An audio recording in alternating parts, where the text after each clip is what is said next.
Bom dia, boa tarde, boa noite, bem-vindo a mais um episódio do Independente, o podcast do Programa de Educação Financeira do Poder Judiciário. Eu sou o Marcos Leon Bianchi e hoje eu tenho aqui comigo o Marcelo Dias e Silva e a Kellen Cristina Ruberti para falar sobre um assunto muito importante sobre o qual escrevemos há pouco tempo nas Dicas Financeiras, Investindo para os Filhos.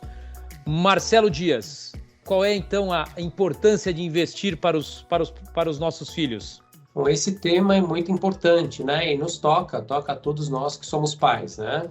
Posso falar que me toca também, sou pai de um menino de 7 anos, né? Esse assunto já faz parte da minha vida, já desde que meu filho nasceu. Então, por que investir para os filhos, né? É muito comum a gente fazer essas perguntas, né?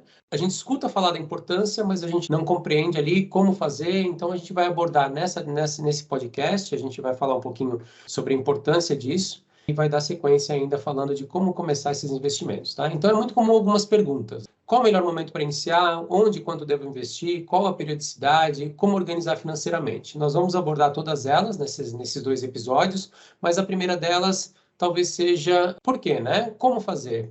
Como a gente vai começar? Então, o primeiro passo, a gente precisa ter em mente de que não é possível a gente investir para os filhos se a gente não souber a nossa realidade financeira, a realidade financeira familiar. Então, o primeiro passo é a gente compreender, organizar financeiramente a vida familiar. Aí a gente vai poder saber se temos a possibilidade de dedicar parte das nossas receitas para investimento para os filhos.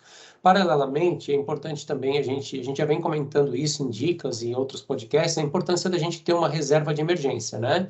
Então, a reserva de emergência, ela serve, como o nome diz, para emergências e vai nos permitir não mexer no investimento do filho caso a gente tenha aí algum imprevisto, né? Então, é muito importante a gente estar atento, além de estarmos organizados, termos aí já construído a nossa reserva de emergência. E a partir daí, a gente vai poder definir qual é o sonho que a gente vai querer atender do filho.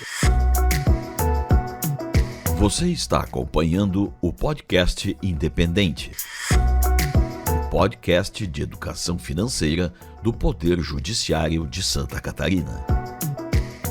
É muito comum sonhar em já ter garantidos valores para pagar a faculdade do filho, para um intercâmbio no exterior, para uma festa de formatura, para o primeiro carro e, por que não, até para um bom sinal, até a compra do primeiro imóvel. Então, são sonhos muito pertinentes que os pais têm aí no sentido de auxiliar os filhos. Então, a gente, cientes do que a gente quer, o que a gente quer alcançar, qual é o nosso objetivo, a gente vai poder fazer uma programação do quanto a gente vai precisar investir para chegar lá, tá? E nós vamos falar um pouquinho mais sobre isso, sobre onde investir para alcançar esses objetivos no nosso próximo podcast. Muito bem, Dias. Nós não podemos deixar de lembrar, né? Não adianta nada investir para os filhos se nós estivermos endividados, né? Então é importante ter um equilíbrio financeiro para poder investir para os filhos e é um início de educação financeira para os filhos, não é?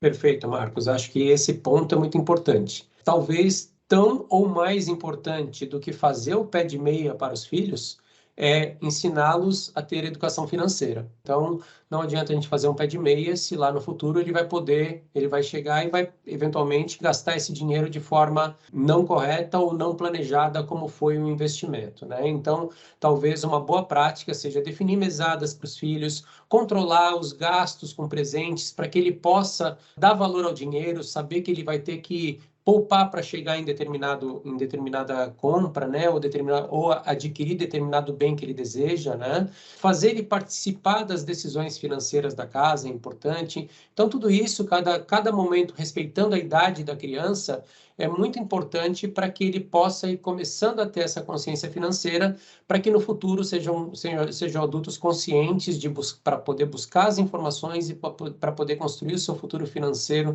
de uma maneira saudável.